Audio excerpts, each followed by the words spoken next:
یشما عامر کو زبردستی عروسی لباس پہنایا جا رہا تھا۔ رو رو کر اس کی حالت خراب ہو گئی تھی، لیکن وہاں اس کی فریاد سننے والا کوئی بھی نہیں تھا۔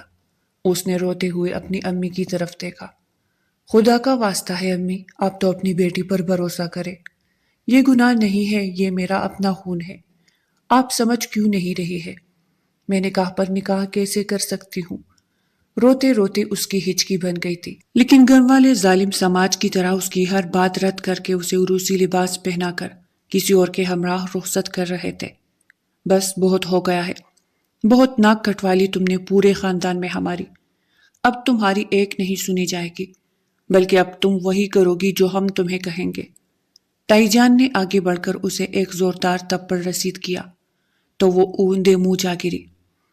اس کے سر پر چوٹ لگی اور خون نکلنے لگا، لیکن اسے اپنی چوٹ کا ذرا برابر بھی احساس نہیں تھا۔ یہ آپ کیا کر رہی ہے؟ آپ جانتی بھی ہے کہ میں کس اذیت سے گزر رہی ہوں، اس کے باوجود بھی آپ…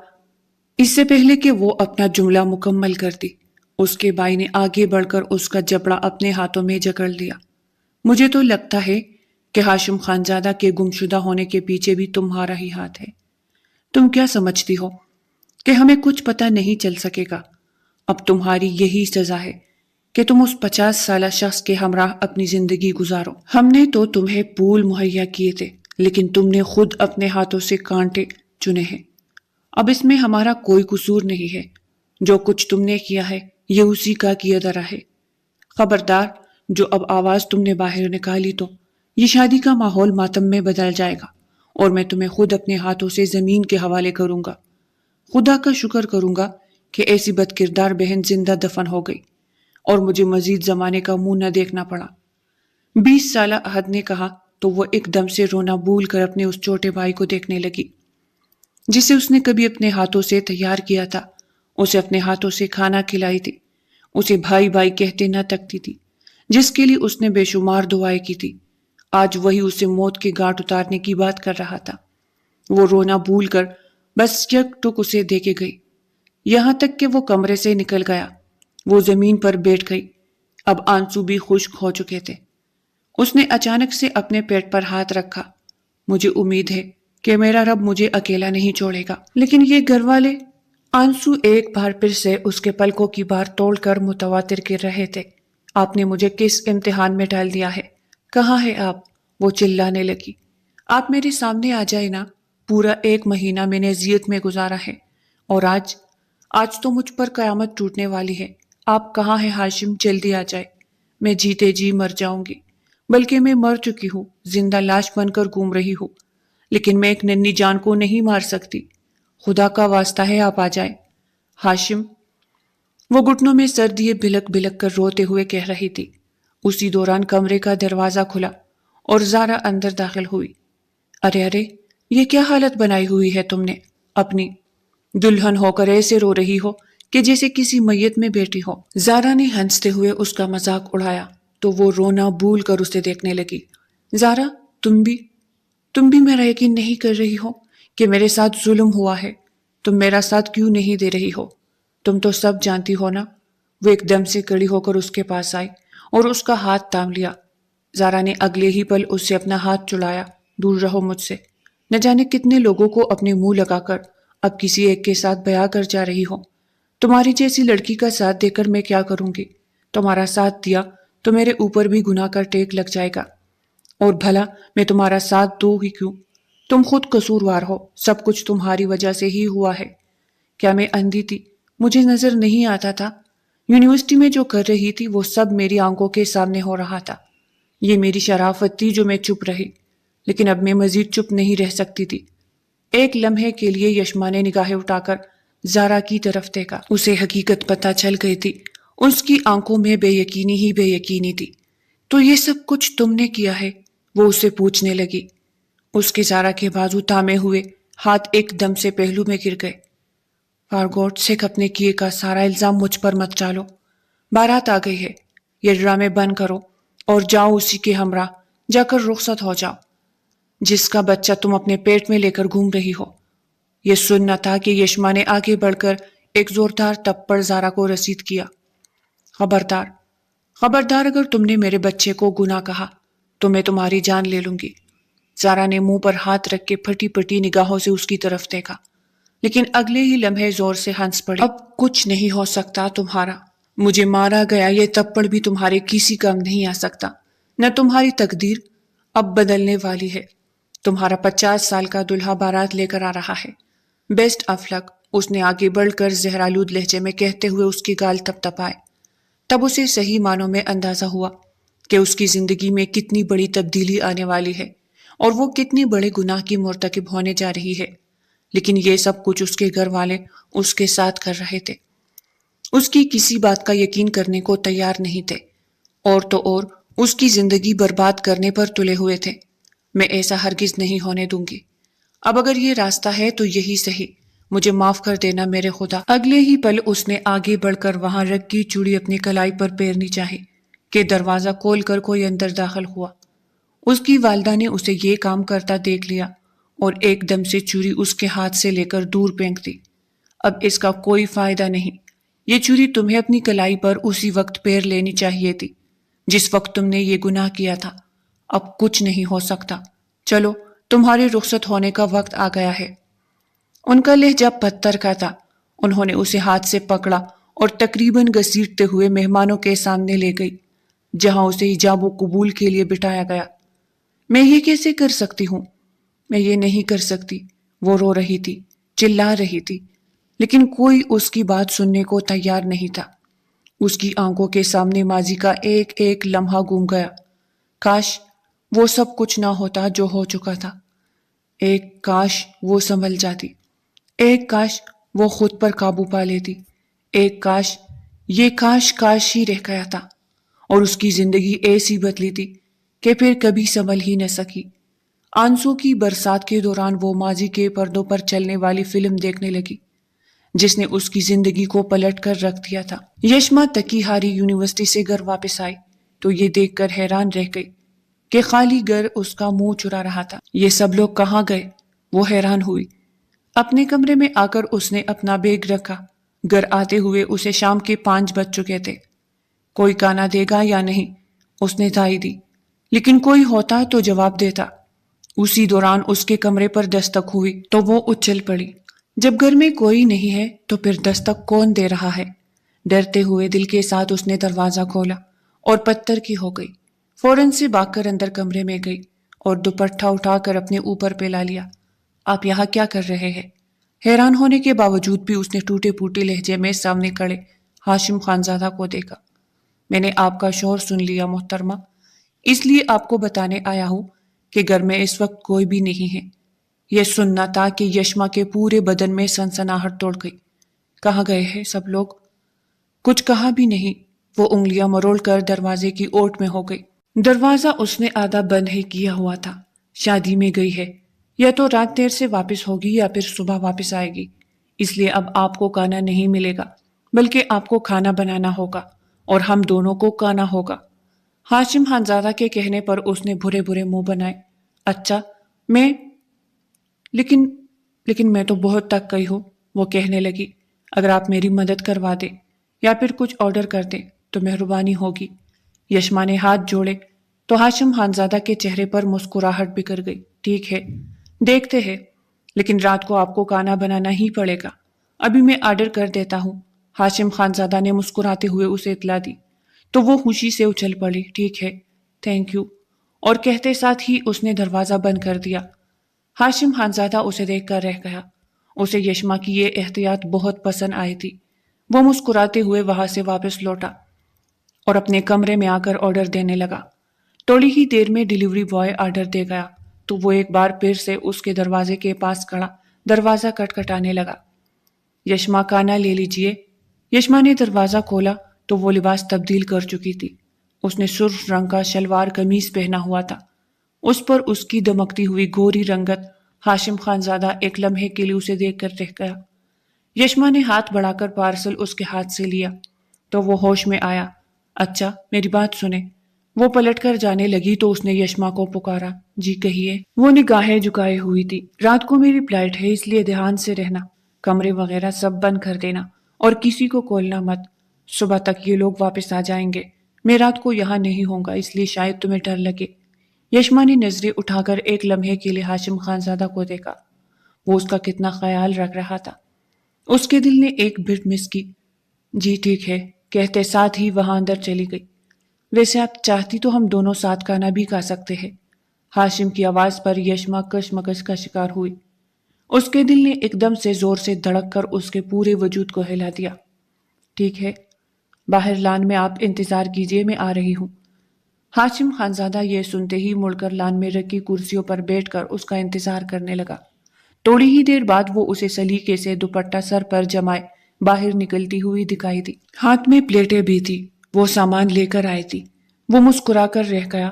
یونیورسٹی کی طالبہ ضرور تھی، لیکن سلیقے میں بھی آگے ہی تھی۔ ہاشم کے دل کی گولی کھل اٹھی تھی۔ اس نے پلیٹ میں کھانا سرو کیا اور وہ دونوں چپ چاپ کھانے لگی۔ ہاشم نے بات کی شروعات کی۔ اسٹڈی کیسی جا رہی ہے؟ یشما نے اس کی طرف دیکھا۔ اچھی جا رہی ہے۔ کب تک ختم ہو جائے گی؟ اس نے نگاہیں اٹھا کر ایک بار پھر سے اس کی طرف دیکھا۔ 2 سال باقی ہے۔ وہ چھوٹے چھوٹے نوالے لے کر کھا رہی تھی۔ ہاشم کا بس نہیں چل رہا تھا کہ وہ اسے اپنی نگاہوں کے سامنے ہی بٹھائے رکھے، لیکن وہ اسے کنفیوز بھی نہیں کرنا چاہتا تھا، اس لیے گاہے بگاہے اس پر ایک نظر ڈال لیا کرتا۔ آگے کا کیا پلان ہے؟ اس نے پوچھا۔ کچھ نہیں، بس امی ابو جو کہیں گے وہی ہوگا۔ اور وہ لوگ کیا کہیں گے؟ ہاشم نے مسکرا کر سینے پر بازو لپیٹ کر اس کی طرف دیکھا۔ یشما سے نوالا نہ کھایا گیا۔ جی وہ، آپ مجھے تنگ کر رہے ہیں نا؟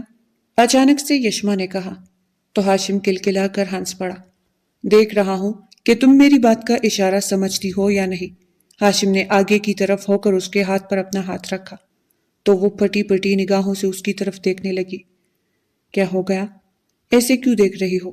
محرم ہوں تمہارا، تمہارے ہاتھ کو تام نہیں سکتا کیا؟ یشما نے غیر آرام دہ محسوس کیا تو اس نے کہتے ساتھ ہی فوراً سے اپنا ہاتھ ہٹا دیا۔ It's okay, I'm sorry. وہ فوراً سے کھڑی ہو گئی۔ میں اندر جا رہی ہوں۔ اس سے پہلے کہ وہ اندر کی طرف جاتی، ہاشم نے ایک بار پھر سے اس کی کلائی تھامی۔ اس طرح روٹ کر کیوں جا رہی ہو؟ کیا میں نے کوئی غلط کام کیا ہے؟ یشما کا دل زور زور سے دھڑکنے لگا۔ پہلی بار کسی مرد کا لمس کو محسوس کر رہی تھی، اور مرد بھی وہ جو اس کا شوہر تھا۔ جی وہ مجھے اندر کام ہے، میں اندر جا رہی ہوں۔ اس نے فوراً سے اپنا ہاتھ چھڑا کر اندر کی طرف قدم بڑھا دیے۔ ہاشم کو اس کا یہ شرمانا اور شرم کے مارے وہاں سے جانا بے حد پسند آیا تھا۔ یشما کو اپنے پیچھے ہاشم کی کلکلاتی ہوئی ہنسی ایک بار پھر سے سنائی دی۔ کمرے کے اندر آ کر اس نے اپنا دروازہ بند کیا اور اپنے دھڑکتے ہوئے دل کو قابو کرنے کی کوشش کرنے لگی۔ او مائی گاڈ، یہ کیا ہوا تھا؟ ہاشم کو اس نے آئینے کے سامنے آ کر اپنے چہرے پر آئے پسینے کو صاف کیا۔ ایک خوبصورت سی مسکراہٹ اس کے چہرے پر بکھر گئی۔ وہ دونوں ایک ہی گھر میں رہتے تھے۔ ہاشم یشما کا شوہر تھا اور وہ اس کی منکوحہ تھی۔ ان دونوں کے نکاح کو 1 مہینہ ہوا تھا، اور یہ نکاح بھی ہاشم کے پرزور اصرار پر اس کی والدہ نے کروایا تھا۔ یہ دونوں آپس میں کزنز تھے۔ ہاشم خان زادہ یشما کا تایا زاد تھا اور وہ اس کی چچا زاد تھی۔ خانزادہ ہاؤس میں جوائنٹ فیملی کے طور پر یہ لوگ آپس میں انتہائی محبت سے رہ رہے تھے۔ ہاشم خانزادہ اپنے کمرے میں آ گیا۔ اس کے چہرے پر ابھی بھی مسکراہٹ بکھری ہوئی تھی۔ اپنی منکوحہ کی یہ احتیاط اسے بہت پسند آئی تھی، لیکن اس کا دل بے حد مچل رہا تھا۔ پر یشما کا گریز دیکھ کر اس نے اپنی اس خواہش کو دل میں ہی دبا لیا۔ شام کے 7 بج رہے تھے۔ اس نے اپنی پیکنگ مکمل کر لی۔ اسی دوران خانزادہ ہاؤس کی بجلی چلی گئی۔ موسم صبح سے ہی عجیب سے تیور لیے ہوئے تھا، اور اب بجلی جانے کا یہی مقصد تھا کہ باہر بادل گرج رہے تھے اور کسی بھی وقت برسنے کے لیے بھی بےتاب تھے۔ ٹھنڈی ہوائیں چلنے لگی۔ ہاشم خانزادہ نے ایک بار پھر سے یشما کے کمرے کا دروازہ کھٹکھٹایا۔ یشما، میں جا رہا ہوں، تم گیٹ بند کر دو اور ہاں دھیان سے رہنا۔ ٹھیک ہے۔ اس نے آگے بڑھ کر اس کا چہرہ تھپتھپایا تو وہ مسکرانے لگی۔ چلو آ جاؤ، اب اپنے شوہر کو سیاف تو کرو گی نا؟ ہاشم نے معنی خیز انداز میں کہا تو وہ وہی کھڑی ہو کر اپنے ہاتھ آپس میں مروڑنے لگی۔ اٹس اوکے یار، مذاق کر رہا ہوں، گھبرا کیوں جاتی ہو؟ یہ کہتے ہی اس نے اپنا بیگ کندھے پر ڈالا اور دوسرا بیگ ہاتھ میں پکڑے باہر کی جانب قدم بڑھا دیے۔ اسی دوران بادل زور سے گرجا اور بجلی چمکی۔ اندھیرے میں بھرپور روشنی ہوئی تو یشما کی چیخ بلند ہوئی اور اگلے ہی لمحے وہ ہاشم کے بازو سے جا لگی۔ کیا ہوا؟ ڈر کیوں رہی ہو؟ جسٹ بجلی ہی تو چمکی ہے۔ ہاشم خانزادہ نے اپنا ہاتھ بڑھا کر اس کے ہاتھ پر رکھا۔ وہ بھرپور طریقے سے کانپ رہی تھی۔ تمہیں ڈر لگتا ہے کیا بجلی سے؟ وہ اسے اپنے مقابل کھڑا کر کے پوچھنے لگا۔ جی، مجھے بہت خوف محسوس ہوتا ہے۔ اس نے سہمی ہوئی نگاہیں اٹھا کر آسمان کی طرف دیکھا۔ میں تو جا رہا ہوں ابھی، تو پھر تم کیسے بیٹھو گی گھر میں اکیلی؟ وہ فکر مند ہوتا ہوا دکھائی دیا۔ اٹس اوکے، میں رہ لوں گی۔ اس کے الفاظ اس کا ساتھ نہیں دے رہے تھے۔ اسی دوران ہاشم خانزادہ کا موبائل کی رنگ ٹون سنائی دی تو اس نے کال ریسیو کی۔ کیا؟ یہ کیا بات ہوئی بھلا؟ فلائٹ تو رات کو 9 بجے کی تھی۔ اس کا موڈ سخت خراب ہوا۔ یشما نے اندازہ لگایا۔ اچھا، تو پھر صبح 7 بجے کی فلائٹ ہے۔ وہ کنفرم کرنے لگا۔ ٹھیک ہے، پھر ٹھیک ہے، اوکے اوکے، اس نے کہتے ساتھ ہی فون بند کر دیا اور یشما کی طرف دیکھ کر مسکرا دیا۔ تم نے لگتا ہے شاید دل سے دعا کی۔ میری فلائٹ لیٹ ہو گئی ہے، وہ بھی بہت زیادہ۔ اب صبح کے 7 بجے ہے، تب تک میں یہی ہوں، تمہیں ڈرنے کی ضرورت نہیں ہے۔ وہ اپنا سامان اٹھا کر اندر کی طرف چلا گیا تو وہ بھی چھوٹے چھوٹے قدم اٹھاتی ہوئی کچن میں آ گئی۔ اس نے فریز کھول کر دیکھا تو چکن موجود تھی اور کڑاہی کے سارے لوازمات بھی تیار تھے۔ چولہا جلا کر وہ پکانے کی تیاری کرنے لگی۔ کیا بنا رہی ہو؟ اسے اپنے بے حد قریب سے ہاشم کی آواز سنائی دی تو وہ اچھل پڑی۔ میں وہ چکن کڑاہی بنا رہی ہوں، آپ کھا لیں گے نا؟ وہ وہی کچن میں اس کے پاس لپ پر بیٹھ کر اسے بھرپور نگاہوں سے دیکھنے لگا۔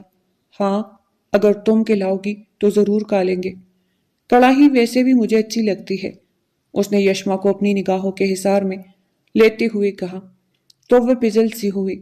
ہاشم اس کے تیزی سے چلتے ہوئے ہاتھ باقاعدہ طور پر دیکھ رہا تھا۔ میں تو سمجھا تھا کہ تم صرف اچھا پڑھ لیتی ہو، لیکن تم تو کچن کے کاموں میں بھی ماہر ہو۔ وہ اس کی تعریف کرنے لگا۔ اس نے کچھ بھی نہ کہا، مسکرا کر اپنی تعریف وصول کی۔ وہ اس کی موجودگی میں بالکل بھی ٹھیک سے کام نہیں کر پا رہی تھی۔ اس پر مستعد اس کی بولتی ہوئی نگاہیں وہ جوس بوس سی ہوئی۔ آپ باہر جا کر بیٹھ جائیں، کھانا تیار ہو جائے گا تو میں لگا دوں گی، انتہائی آہستگی سے اس نے کہا۔ کیوں؟ میرا یہاں بیٹھنا تمہیں اچھا نہیں لگ رہا؟ ہاشم خانزادہ نے اپنے سینے پر بازو لپیٹ کر اسے غور سے دیکھ کر پوچھا۔ نہیں، ایسی بات نہیں ہے، مجھے بس گھبراہٹ ہو رہی ہے۔ شوہر کو دیکھ کر کیسی گھبراہٹ؟ وہ اسے اور کنفیوز کرنے لگا۔ میں ذرا دیکھ کر آؤں، لائٹ کب تک آئے گی؟ اس نے رخ موڑ کر کچن سے نکلنا چاہا، لیکن وہ اس کے بالکل عین سامنے آ کر کھڑا ہو گیا۔ اب آپ کو ڈر نہیں لگے گا؟ یشما نے بمشکل مسکراہٹ اپنی چہرے پر سجائی۔ ہاشم کی ہمراہی اس کے دل کی حالت بدل رہی تھی اور وہ اس پر گستاخیاں کرنے پر تلا ہوا تھا۔ ہاشم پلیز، اس نے کہا تو ہاشم نے ہنستے ہوئے اس کا راستہ چھوڑ دیا۔ وہ کھانا لگا چکی تھی۔ خاموشی سے ان دونوں نے کھانا کھایا، پھر رات کو وہ سونے کے لیے اوپر سیڑھیوں کی طرف جانے لگی۔ تب ہاشم نے اسے پکارا۔ اوپر پورشن میں کیوں جا رہی ہے؟ یہی نیچے امی کے کمرے میں سو جائیے نا۔ تیز بارش کے باعث لائٹ ابھی تک نہیں آئی تھی، مجھے بارش میں بھیگنا ہے، چھت پر جا رہی ہوں۔ کہتے ساتھ ہی وہ چھت پر آ گئی۔ اسے بجلی سے خوف محسوس ہوتا تھا جب وہ چمکتی تھی، لیکن بارش سے اسے عشق تھا۔ اس نے سوچا تھا کہ ہاشم اس کے پیچھے چھت پر نہیں آئے گا۔ وہ اس کی عادت جانتی تھی، اسے بارش بالکل بھی پسند نہیں تھی اور بارش میں بھیگنا تو اسے بہت برا لگتا تھا، اس لیے وہ کھل کر بارش میں بھیگنے لگی۔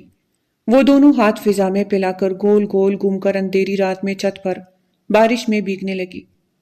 اس کے کپڑے بھی اس کے جسم سے چپک گئے تھے، لیکن وہ بے پرواہ ہو کر انجوائے کر رہی تھی کہ جب اسے چھت پر کسی کی آہٹ کا احساس ہوا، اس نے مڑ کر دیکھا تو اپنی جگہ جم سی گئی۔ ہاشم اپنی بھرپور نگاہیں اس کے سراپے پر جمائے ہوئے تھا۔ اس سے شرم سی محسوس ہوئی تو اس نے اپنا دوپٹہ پھیلا کر خود کو چھپانا چاہا۔ اتنا بھیگو گی تو بیمار ہو جاؤ گی، نیچے آ جاؤ، کپڑے بدل لو، ٹھنڈک لگ جائے گی۔ ہاشم کی نگاہیں ابھی تک اس کے سراپے پر ٹکی ہوئی تھی۔ جی، اس نے نگاہیں جھکا کر تیزی سے اپنے قدم آگے بڑھائے، لیکن وہ یہ بھول گئی کہ چھت گیلی ہے۔ اسی دوران اس کا توازن بگڑا، لیکن اگلے ہی لمحے ہاشم نے آگے بڑھ کر اسے اپنی باہوں میں تھام لیا۔ وہ آنکھیں میچ کر شرٹ اپنی مٹھیوں میں بھینچے اسے پکڑ چکی تھی۔ اٹس اوکے، تم بچ گئی ہو، میں ہوں نا، تمہیں کبھی گرنے نہیں دوں گا۔ ہاشم کی سانسوں کی تپش اسے اپنے چہرے پر محسوس ہو رہی تھی۔ وہ اس کے بےحد قریب ہو کر اسے اپنی باہوں میں تامے ہوئے تھا۔ اگلے ہی لمحے وہ اس سے الگ ہوئی۔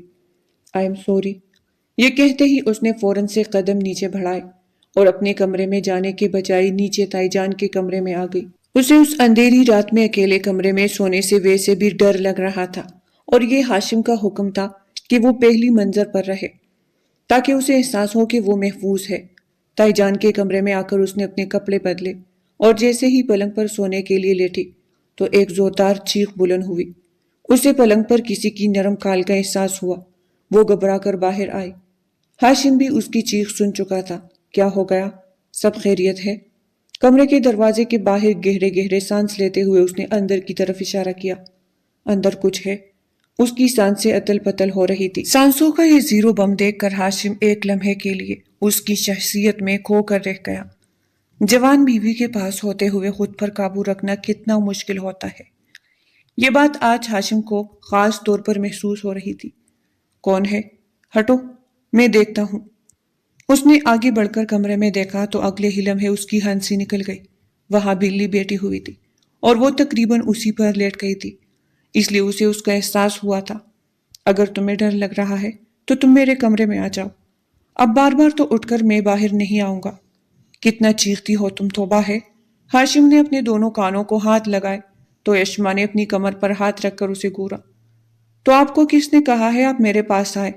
نہیں آنا مجھے آپ کے کمرے میں یہی ٹھیک ہوں۔ وہ منہ بسور کر وہی بیٹھ گئی۔ سوچ لو میں دوبارہ نہیں آؤں گا، تمہیں آنا ہے تو میرے کمرے میں آ جاؤ۔ یہ کہتے ہی وہ چلا گیا۔ یشما شش و پنج کا شکار ہو گئی۔ اسے واقعی میں بہت ڈر لگ رہا تھا۔ بجلی ابھی تک نہیں آئی تھی۔ چاروں ناچار اس نے اپنا تکیہ اٹھایا اور کمرے کا دروازہ کھٹکھٹایا۔ کھلا ہے، آ جاؤ۔ وہ جان گیا تھا کہ وہ راضی ہو گئی ہے۔ صوفے پر سونے لگی تو ہاشم نے نگاہیں پاڑ کر اس کی طرف دیکھا۔ کیا ہو گیا ہے؟ ادھر میرے برابر میں آ جاؤ۔ کہا نہیں جاؤں گا میں تمہیں، بیوی ہو تم میری اور میں تمہارا شوہر۔ برابر میں تو سو ہی سکتے ہیں نا۔ یشما کا سانس رک گیا۔ اس نے اپنا سانس روکے ہاشم کی طرف دیکھا۔ وہ بالکل عام سے لہجے میں کہہ رہا تھا، نہیں میں یہی ٹھیک ہوں۔ اوکے۔ ہاشم نے کندھے اچکائے۔ باہر پھر سے ایک بار تیز بارش شروع ہو چکی تھی اور بجلی کی گرج چمک کافی حد تک بڑھ گئی تھی۔ نہ چاہتے ہوئے بھی اسے ہاشم کے پاس اس کے بیڈ پر جانا پڑا۔ وہ کافی فاصلہ بنا کر بیڈ کے بالکل کنارے پر سو گئی۔ اسے ہاشم کی دبی دبی ہنسی سنائی دی۔ آپ ہنس کیوں رہے ہیں؟ آپ ایسے ہنسیں گے تو مجھے ڈر لگے گا، اس نے رخ پھیرے ہی ہاشم سے کہا۔ تو وہ بالکل خاموش ہو گیا اور چادر خود پر تان لی۔ یشما کا دل زور زور سے دھڑک رہا تھا۔ اسے بالکل بھی نیند نہیں آ رہی تھی۔ اسے ایسا محسوس ہوا کہ جیسے ہاشم نے دونوں کے درمیان فاصلہ سمیٹا تھا، اور اگلے ہی لمحے جب اسے اپنی نرم اور ملائم سی کمر پر کسی ہاتھ کے لمس کا احساس ہوا تو ایک دم سے اس نے اپنی آنکھیں کھول لی۔ رخ پیر کر دیکھا ہی تھا کہ ہاشم نے اسے ہاتھ بڑھا کر اپنی باہوں کے حصار میں لے لیا۔ بہت مشکل ہے یار، خود پر بند باندھنا۔ جوان بیوی کے ہوتے ہوئے میں کیسے خود کو قابو رکھ سکتا ہوں؟ مجھ سے اب اور برداشت نہیں ہو رہا ہے، اس نے انتہائی خمارآلود لہجے میں کہتے ہوئے یشما کے چہرے پر ہاتھ پھیرا۔ وہ بالکل ساخت ہو کر اسے دیکھنے لگی۔ ہاشم، یہ آپ کیا کر رہے ہیں؟ ہمارا نکاح ضرور ہوا ہے لیکن رخصتی نہیں ہوئی۔ لیکن ہاشم جیسے ہر ہاتھ پار کرنے کے لیے آج تیار نظر آ رہا تھا۔ وہ اس کی گردن میں جھک کر بوسہ دینے لگا۔ ہاشم پلیز دور ہو جائے، یہ ٹھیک نہیں ہے۔ اس کا دل زور زور سے دھڑکنے لگا۔ میں بس اتنا جانتا ہوں کہ اس وقت تم میری بیوی ہو اور میری دسترس میں ہو۔ میں یہ موقع گنوانا نہیں چاہتا۔ کوئی کچھ نہیں کہے گا۔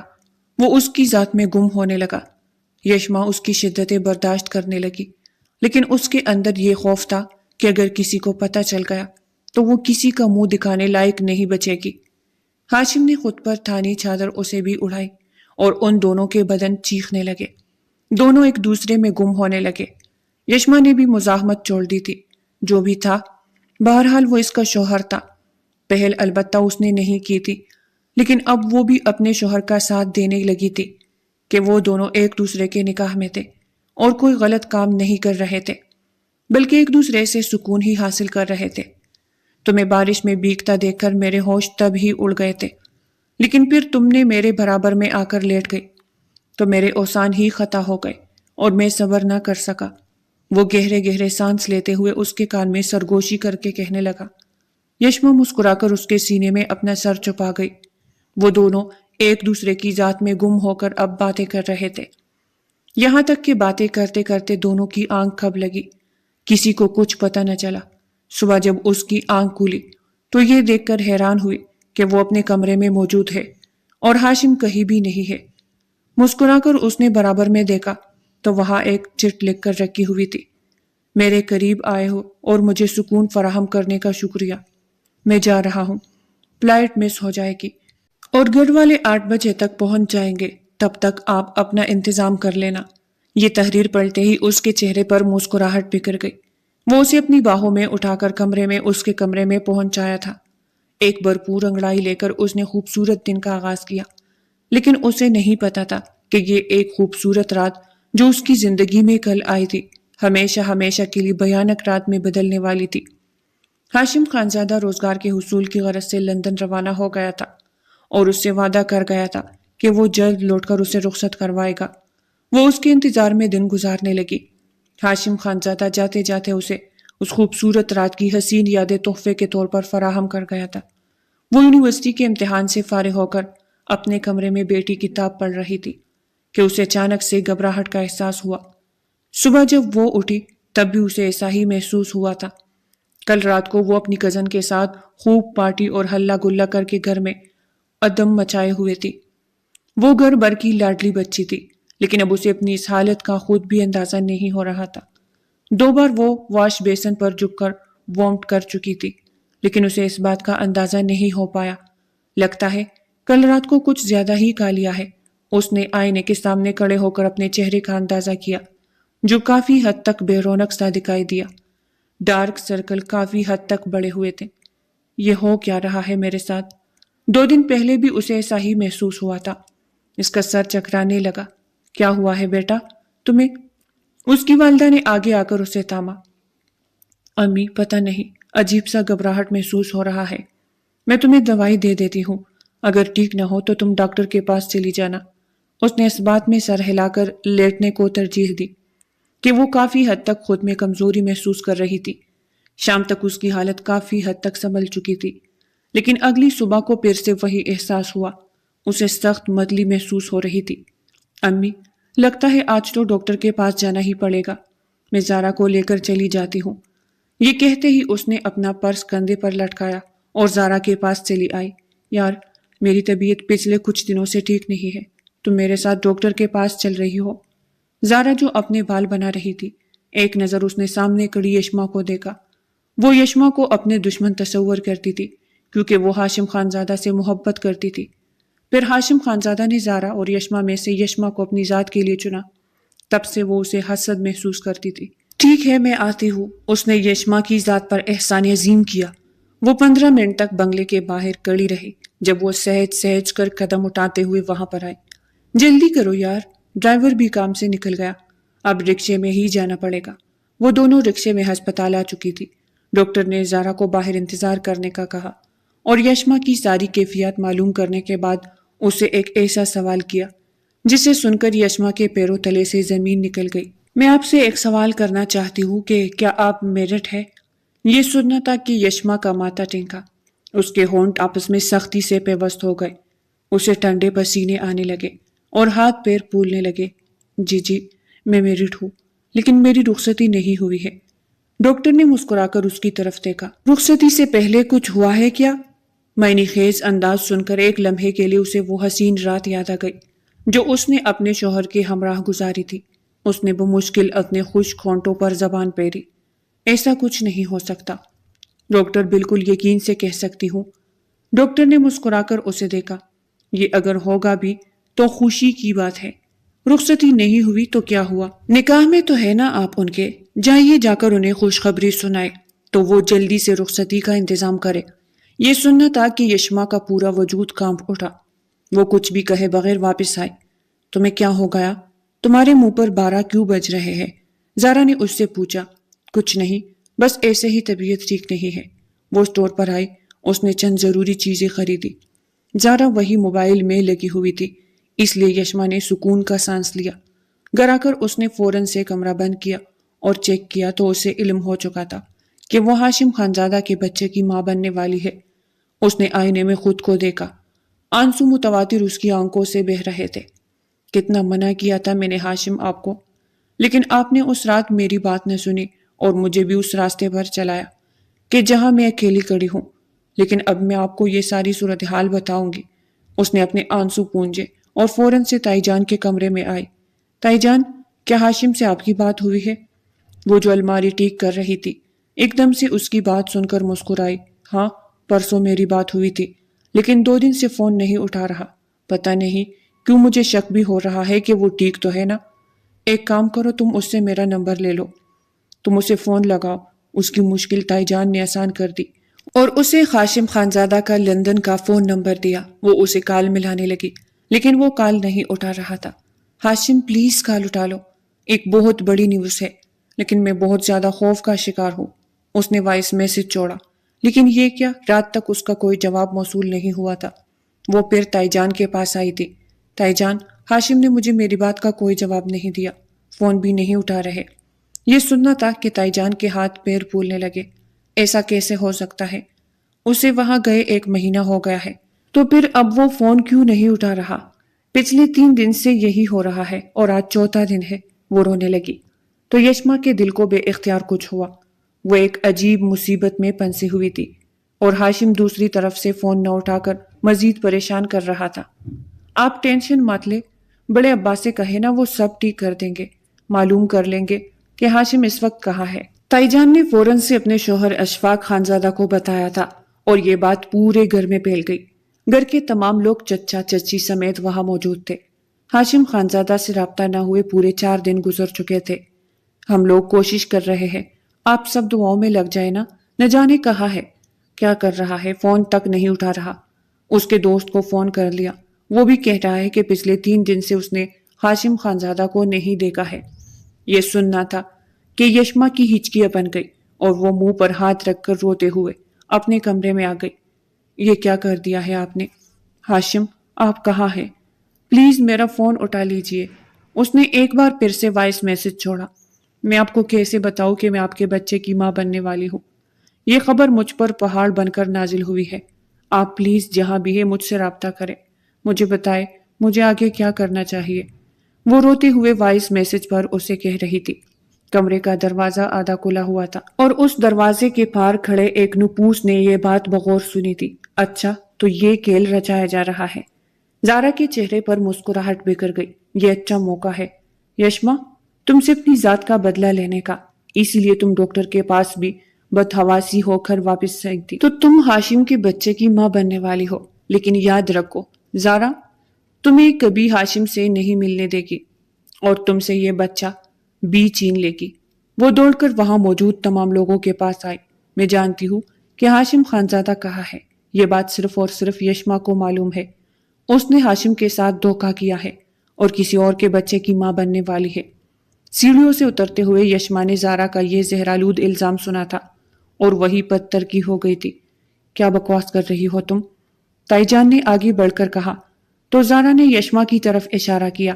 جائیے، جا کر اس سے خود ہی پوچھ لیجئے کہ یہ ڈاکٹر کے چکر کیوں لگا رہی ہے۔ یونیورسٹی میں اس آفیسر کے ساتھ اس کے افیئرز کے تعلقات سن کر میں نے سوچا تھا کہ میں گھر میں کسی کو نہیں بتاؤں گی، لیکن اب بات حد سے گزر چکی ہے۔ زارا نے اپنے پروفیسر پر الزام لگاتے ہوئے یشما کو اس سے جوڑا تھا، جبکہ یشما اچھی طرح جانتی تھی کہ پروفیسر کا بڑھتا ہوا التفات اس نے نظر انداز کر کے انہیں صاف جواب دے دیا تھا۔ خدا کا خوف کرو، کیسی باتیں کر رہی ہو؟ یشما نے روتے ہوئے اس سے کہا۔ میں کیوں خدا کا خوف کروں؟ خوف تو تمہیں کرنا چاہیے۔ تم پروفیسر کے بچے کی ماں بننے والی ہو اور اب ہاشم خانزادہ کو غائب کروا کر تم کیا ثابت کرنا چاہتی ہو؟ ہاں بتاؤ۔ بلکہ یہ دیکھے میرے ہاتھ میں تو اس کی امید سے ہونے کی رپورٹ بھی ہے۔ یہ امید سے ہے ہاشم خانزادہ پچھلے 5 دنوں سے ہم سے رابطہ کیوں نہیں کر سکا؟ کیونکہ اسی نے کوئی گڑبڑ کی ہے۔ میں تو پہلے ہی آپ سے کہتی تھی کہ اس سے ہاشم کا رشتہ مت طے کرے، اور اب نتیجہ آپ سب نے خود دیکھ لیا ہے۔ زارا، یشما چلائی۔ چلانے سے حقیقت نہیں بدل جائے گی۔ اس نے رپورٹ نکال کر سب کے سامنے لہرائی۔ یشما وہی زمین پر بیٹھ کر رونے لگی۔ یہ سچ نہیں ہے امی، یہ جھوٹ بول رہی ہے، یہ بچہ ہاشم کا ہے۔ اس نے روتے ہوئے سب کو سچائی بتائی۔ تائی جان نے آگے بڑھ کر اسے ایک تھپڑ رسید کیا۔ خبردار، میرا بچہ تو اس دن گھر میں موجود ہی نہیں تھا۔ 3 بجے کے اس کی فلائٹ تھی اور وہ چلا گیا تھا۔ جب ہم شادی میں گئے تھے اس نے مجھے خود فون پر بتایا تھا۔ یشما نے نگاہیں اٹھا کر تائی جان کی طرف دیکھا۔ یہ سچ نہیں ہے، ان کی فلائٹ لیٹ ہو گئی تھی اور وہ حد سے گزر گئے تھے۔ تمام لوگوں کے سامنے اس نے روتے ہوئے اعتراف کیا۔ تمہیں ذرا برابر بھی شرم نہیں آئی میرے پاک باز بیٹے پر الزام لگاتے ہوئے؟ نہ جانے کس کی گندی اولاد کو میرے بیٹے کی اولاد کہہ رہی ہو۔ زارا ٹھیک کہتی تھی کہ تائی جان آپ نے بہو کے معاملے میں غلطی کی ہے، لیکن تب میں اسے جھٹلا دیتی تھی۔ آج مجھے اس کی بات پر یقین آ گیا ہے۔ تم بد کردار ہو اور جس کا بچہ اب لے کر اپنے پیٹ میں گھوم رہی ہو اسی کے ساتھ رخصت ہو جاؤ۔ ہم آج ابھی اور اسی وقت طلاق کے قانونی پیپرز تیار کروا رہے ہیں۔ سمرا، تائی جان نے یشما کی والدہ سے کہا تو وہ ایک دم سے جیسے ہوش میں آئی۔ انہوں نے آگے بڑھ کر یشما پر تپڑوں کی بارش کر دی۔ تم نے ہمارا نام ڈبو دیا، ہماری عزت خاک میں ملا دی، ہم تمہیں کبھی معاف نہیں کریں گے۔ زارا، ملاؤ پروفیسر کو کال اور کہو ہمیں یشما کے لیے اس کا رشتہ قبول ہے۔ یشما کے والد صاحب کی آواز پر وہ ایک دم سے اٹھی اور ان کے قدموں میں گر گئی۔ ابو، یہ آپ کیا کر رہے ہیں؟ میں ہاشم کی بیوی ہوں اور ان کی بیوی رہوں گی۔ جب تک وہ مجھے طلاق نہیں دیں گے تب تک کوئی مجھے ان سے جدا نہیں کر سکتا۔ وہ آئیں گے تو سب کو سچائی پتہ چل جائے گی۔ آپ کیوں مجھ پر اتنا بڑا الزام لگا کر نکاح پر نکاح کرنے کا گناہ بھی میرے سر پر تھوپ رہے ہیں؟ وہ رو رہی تھی، بلک رہی تھی، لیکن زارا کے لگائی ہوئی آگ بھرپور طور پر اثر کر رہی تھی، کیونکہ ہاشم خانزادہ کا 7 دن گزرنے کے بعد بھی کچھ پتہ نہیں چل سکا تھا۔ نہ ہی لندن میں اس کے چند دوستوں کے علاوہ کسی اور سے گھر والوں کا رابطہ ہوا تھا۔ تمام لوگ بے حد پریشان تھے۔ میری بات مانے، اسے کل ہی پروفیسر کے ہمراہ رخصت کر دے، وہ اسی لائق ہے۔ طلاق کے پیپرز تیار ہو کر آ چکے تھے۔ زارا اپنی کامیابی پر بے حد خوش تھی۔ خدا کا واسطہ ہے مجھ پر یہ ظلم مت کرے۔ تائی جان نے اسے اپنے کمرے میں بلا کر زبردستی پیپرز پر سائن کروایا تھا۔ جو بھی ہو جائے، میں ابھی تک ان کی منکوحہ ہوں، ان کی بیوی رہوں گی۔ ان کی خواہش کے برعکس آپ سب لوگوں نے میرے ساتھ یہ سب کچھ کیا ہے، میں آپ لوگوں کو کبھی معاف نہیں کروں گی۔ وہ رو رہی تھی، بلک رہی تھی، لیکن اس کی فریاد سننے والا وہاں کوئی نہیں تھا۔ میرے بچے کو موت کو منہ تک پہنچا دیا ہے، اس کا کہیں پتہ نہیں چل رہا اور ابھی تک تمہاری عقل نہیں جا رہی۔ تائی جان نے اس پر ظلم و ستم کے تمام پہاڑ توڑ دیے تھے اور اس کی اپنی والدہ نے تو اس سے لا تعلقی کا اعلان ہی کر دیا تھا۔ تمام گھر والے اس سے قطع تعلقی کی کر کے اسے یونیورسٹی کے اس لالچی اور ہوس پرست پروفیسر کے ساتھ رخصت کر رہے تھے، جو زارا کو کئی بار یشما کے بارے میں اپنے خیالات سے آگاہ کر چکا تھا۔ وہ زبردستی دلہن بنائی گئی اور وہاں پروفیسر کے برابر میں لا کر بٹھا دی گئی۔ بالآخر میری خواہش تکمیل تک پہنچ گئی، اس کے لیے میں زارا کا بے حد مشکور ہوں۔ پروفیسر نے اسے دلہن بنا دیکھ کر کان میں سرگوشی کی تو یشما کا دل چاہا کہ زمین پھٹے اور وہ اس میں سما جائے۔ اس نے تو اپنی جان لینے کی بھی کوشش کی، لیکن اس کی والدہ نے وقت پر پہنچ کر اسے بچا لیا اور اسے زندگی بھر کی ایک سزا سنا دی۔ یا اللہ میری مدد کر، میں ایک بہت بڑے گناہ کی مرتکب ہو رہی ہوں، لیکن میں مجبور ہوں، بے بس ہوں۔ نکاح خواہ تشریف لا چکے تھے اور اب ایجاب و قبول کے لیے انہوں نے خطبہ پڑھنا شروع کر دیا تھا۔ یشما عامر حسین، کیا آپ کو پروفیسر شفقت علی سے یہ رشتہ حق مہر 10,000 روپے قبول ہے؟ یشما نے اپنے دل پر ایک باری چٹان سی اترتے ہوئے محسوس کی۔ اس کے لب آپس میں پیوست ہو گئے۔ اس نے اپنی آنکھیں بند کر لی۔ ہاشم پلیز آ جائے، ہاشم آ جائے نا۔ اس حسین رات نے میری پوری زندگی کو برباد کر دیا ہے۔ خدا کا واسطہ ہے آپ کو میرے پیٹ میں پلنے والی ہم دونوں کی ننھی جان کے لیے آ جائے۔ وہ چپ رہی تو تائی جان نے آگے بڑھ کر اس کا کندھا ہلایا۔ جواب دو۔ اس نے آنکھیں کھول کر جیسے ہی سامنے کی طرف دیکھا تو ایک دم سے ساکت ہوئی۔ ہاشم خانزادہ اندر داخل ہو کر حیرانی سے وہاں موجود اس تقریب کو دیکھ رہا تھا۔ یہ سب کیا ہو رہا ہے؟ گرجدار آواز پر تمام لوگوں نے دروازے کی طرف دیکھا۔ وہ دروازوں کے بیچوں بیچ کھڑا پھٹی پھٹی نگاہوں سے دلہن بنی یشما کو دیکھ رہا تھا۔ ہاشم آپ آ گئے۔ وہ اپنی جگہ سے اٹھی اور لہنگا سمیٹتے ہوئے دوڑ کر اس کے پاس گئی۔ یہ سب مجھ پر ظلم کر رہے ہیں، میری شادی کروا رہے ہیں۔ آنسوؤں کے بیچ اس نے ٹوٹے پھوٹے الفاظ میں اسے کہا تو ہاشم تمام گھر والوں کی طرف حیرت بھری نگاہوں سے دیکھنے لگا۔ ہاشم، اس کی بات کا یقین نہ کرنا، کسی کے گندے خون کو تمہارا خون کہہ رہی ہے، اس لیے ہم نے سزا کے طور پر اس کی شادی اسی شخص سے کروا دی۔ جس کے بچے کی ماں بننے والی ہے۔ یہ سننا تھا کہ یشما نے اپنے چکراتے ہوئے سر کو تھاما اور اگلے ہی پل وہ ہاشم کے قدموں میں گر گئی۔ ہاشم، آپ اچھی طرح جانتے ہیں کہ میرے پیٹ میں پلنے والی اولاد کس رات کا ثمر ہے۔ یہ آپ کے علاوہ کوئی نہیں جانتا۔ مجھ پر رحم کیجئے، مجھے بچا لیجئے، میرا یقین کیجئے۔ اس کی آواز دھیمی ہوتی گئی اور وہ اس کی باہوں میں ہی جھول گئی۔ ہاشم نے اس کا سر اپنی گود میں رکھا اور اسے سینے میں بھینچ لیا۔ اگر میں وقت پر نہ آتا تو اپنی زندگی کی سب سے بڑی دولت سے ہاتھ دھو بیٹھتا۔ یشما بالکل ٹھیک کہہ رہی ہے، وہ میری منکوہا تھی اور اس رات کو میری فلائٹ لیٹ ہو گئی تھی۔ میں اس کے کردار کی گواہی دیتا ہوں۔ میں نے وہ رات اس کے ساتھ گزاری تھی کیونکہ میں اس کا شوہر تھا اور مجھے اس پہ کوئی شرمندگی نہیں ہے۔ اس کے پیٹ میں پلنے والا بچہ میرا ہے، اور اب اگر کسی نے اس کی ذات پر کیچڑ اچالی یا پھر میرے بچے کو گالی دی تو مجھ سے برا کوئی نہیں ہوگا۔ ہاشم نے انگلی اٹھا کر تمام لوگوں کے سامنے حقیقت لا کر رکھی تو پروفیسر کو منہ کی کہانی پڑی اور زارا اپنا منہ چھپانے لگی۔ تم سے تو میں بعد میں حساب لوں گا۔ تم نے آخر وہی کیا جس کا تم نے مجھ سے وعدہ کیا تھا۔ میں تم سے نفرت کرتا ہوں۔ زارا، تم نے اپنے حسد کی آگ میں خود کو تو جلا لیا، پر میری بیوی اور بچے تک کو بھسم کر دیا۔ میں تمہیں کبھی معاف نہیں کروں گا۔ ہاشم خانزادہ نے خونخوار نگاہوں سے زارا کو دیکھتے ہوئے کہا اور فوراً سے اپنی باہوں میں بھر کر اپنی بیوی کو اسی لمحے ہسپتال لے گیا۔ آپ بر وقت پہنچ گئے، ورنہ جس قدر انہوں نے سٹریس لیا ہوا تھا، بچے کی دھڑکن 15 منٹ کے لیے رک گئی تھی۔ اگر آپ انہیں وقت پر نہ لاتے تو شاید ماں اور بچہ دونوں کو کچھ حادثہ پیش آ جاتا۔ ہاشم خانزادہ نے آنکھوں میں آنسو بھر کر اپنی بیوی کو دیکھا تھا جو نالیوں میں جکڑی ہوئی تھی۔ اس کی اولاد کے لیے اپنی جان تک کو داؤ پر لگا دیا تھا۔ وہ اس کے سارے میسج سن چکا تھا۔ اس کا موبائل کھو گیا تھا اور وہ واپس پاکستان آنے کی تیاری کر رہا تھا۔ اس نے سرپرائز دینے کا سوچا، لیکن یہ نہیں جانتا تھا کہ خود ہی سرپرائز ہو جائے گا۔ آپ کی بیگم کو ہوش آ گیا ہے۔ 2 دن بے ہوش رہنے کے بعد بلاخر جب اس نے آنکھ کھولی، وہ ہاشم کو اپنے قریب پایا۔ ہاشم نے اگلے ہی لمحے اسے اپنے سینے میں بھینچ لیا اور دیوانہ وار چومنے لگا۔ تم نے مجھے زندگی کی سب سے بڑی خوشی دی ہے، لیکن اگر میں وقت پر نہ آتا تو شاید بہت کچھ برا ہو جاتا۔ یشما نے اس کے منہ پر ہاتھ رکھ دیا۔ کچھ بھی مت کہے، میں اس بات کے لیے اللہ کی جتنا شکر گزار رہوں گی کم ہے۔ اگر آپ نہ آتے تو میں مر جاتی۔ ہاشم، میں ختم ہو جاتی۔ اس کے سینے میں سر چھپائے بلک بلک کر رو رہی تھی۔ میں تمہیں یہاں سے بہت دور لے جاؤں گا، ان تمام لوگوں سے بہت دور جن لوگوں نے تمہارے دل کے ٹکڑے کر دیے، تم پر یقین نہ کیا۔ ہم دونوں یہاں نہیں رہیں گے۔ میں نے پاکستان میں ایک نئے کاروبار کا آغاز کیا ہے اور تمہیں شادی کے وقت منہ دکھائی میں تحفے میں دینے کے لیے ایک پلیٹ بھی خرید رکھا ہے۔ ہم دونوں وہاں اپنی نئی زندگی کی شروعات کریں گے۔ پھر اس نے اپنا ہاتھ یشما کے پیٹ پر رکھا۔ یہ بچہ میری اس حسین رات کی نشانی ہے جو میں نے تمہارے ہمراہ گزاری۔ تم نے مجھے زندگی کا سب سے بڑا تحفہ دیا ہے۔ ہاشم نے جھک کر اس کے پیٹ پر اپنے لب رکھ دیے۔ یشما نے مسکرا کر ہاشم کو دیکھا۔ اس کی ساری مشکلات ہاشم کے آنے سے ختم ہو گئی تھی۔ ہاشم نے اس کی آنکھوں سے بہتے آنسوؤں کو اپنے ہونٹوں سے پی لیا۔ اب کوئی بھی ہمیں ایک دوسرے سے جدا نہیں کر سکتا۔ میں تمہیں ہسپتال سے سیدھا اس گھر لے جاؤں گا۔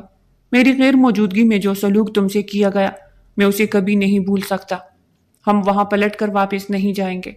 وہ اسے اپنے سینے سے لگائے کہہ رہا تھا اور یشما اپنی آنکھیں بند کیے اپنی مجازی خدا کی اس محبت پر شکر گزار تھی جو اس کے لیے ویسے ہی برقرار تھی جیسے وہ اسے چھوڑ کر گیا تھا۔ زندگی کی ایک بہت بڑی آزمائش سے وہ سرخروش ہو کر اب خوشیوں کے جہاں میں قدم رکھ چکی تھی، جہاں وہ ہاشم اور اس کے پیٹ میں پلنے والی ننھی سی جان ایک بہترین زندگی گزارنے والے تھے۔ تو پیارے ریڈرز، آج کی ناول یہاں تک تھی۔ آج کی ناول اگر آپ کو پسند آئی ہو تو لائک کریں، چینل کو سبسکرائب کریں۔ پھر ملتے ہیں ایک نئی ناول کے ساتھ، تب تک کے لیے ہمیں اجازت دیجیے گا۔ اللہ نگہبان۔